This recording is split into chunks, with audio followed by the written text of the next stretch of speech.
Okay guys, so here we are inside of my demo Robinhood account, and the first thing that I want to do here is show you how to deposit funds. So what we're going to do first here is click on buying power, and then we're going to click on the black deposit funds button. Now I already have funds in this account, but I want to show you everything step by step, that way you know exactly what to do here. What we're going to do is put $10 into my Robinhood account to invest with, and if you want to choose from multiple bank accounts that you've linked, you can click on the from section there. And if you decide to open up a retirement account, for example, you can then, under the to section, choose between your different accounts. But in this case, we're just looking to deposit $10. So we're going to click on the black review button, and then we're going to click on the transfer $10 button at the bottom. Now this screen here gives us confirmation of the deposit, and it gives us an estimate for when the funds should arrive. However, the cool thing about Robinhood is that they offer instant deposits. So you'll be able to invest up to $1,000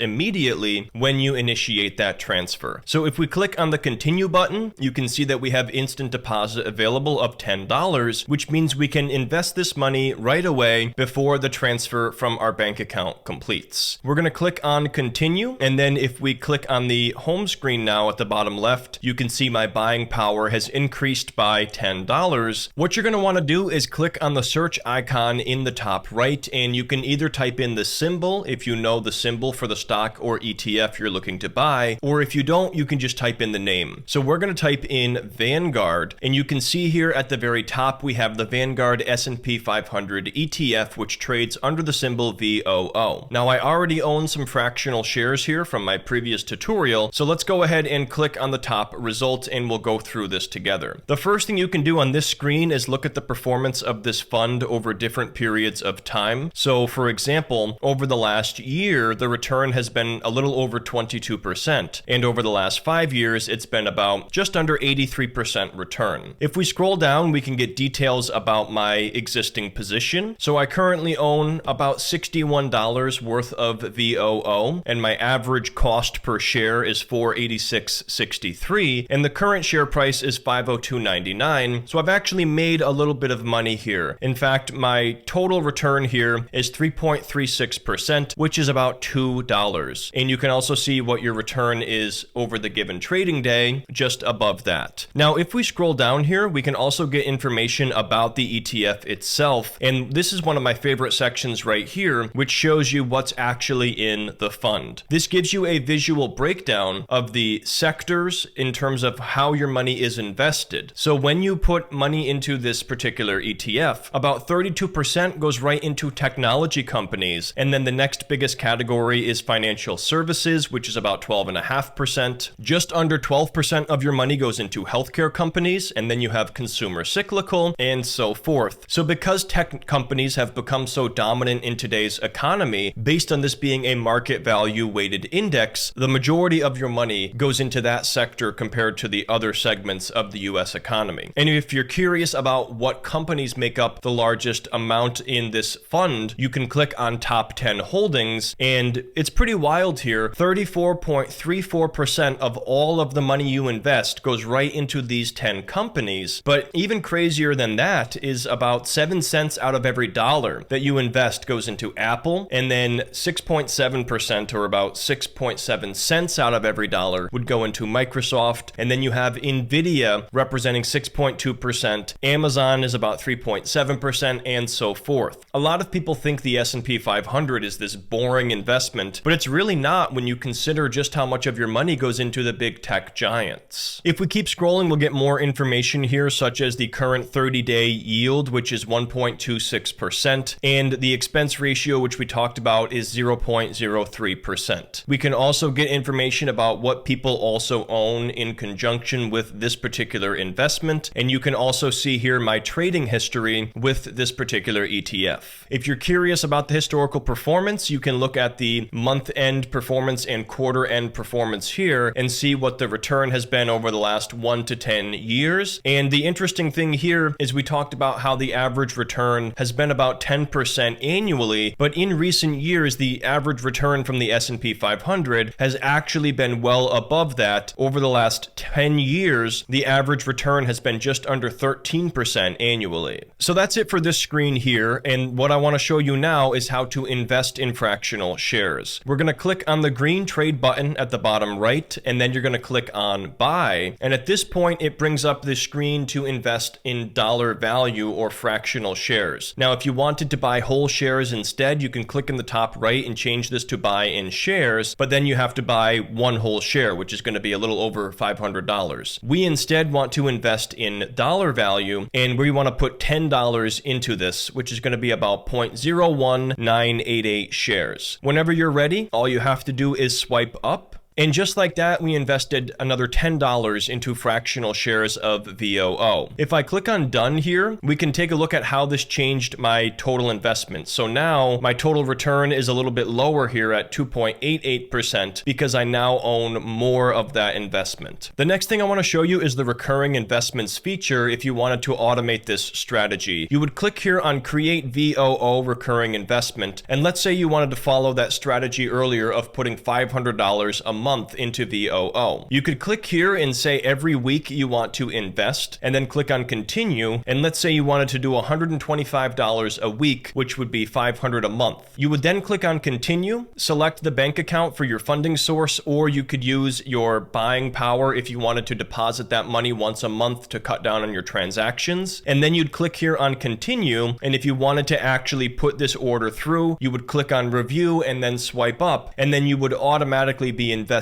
in the S&P 500 on that recurring schedule. The last thing I want to show you is how to enable dividend reinvestment. That way you can maximize your return potential. You're going to click on the person icon at the bottom right, and then the three lines in the top left. And then you're going to click on investing, and you're going to scroll down and look for the section called dividend reinvestment. By default, it's going to be disabled, but you'd click on edit dividend reinvestment, and you would turn this on, and it's going to show you here a list of the companies or funds that you own that pay dividends, and when these dividends are earned, it will be reinvested back into that particular fund or stock. So if we revisit the page here for VOO and we scroll down here to the history, I'll show you what this looks like. So here we have an example here of where a dividend was earned and reinvested. It was only 7 cents, but nonetheless, it's still a little bit of money that is now able to earn future dividends, which will maximize the return potential here.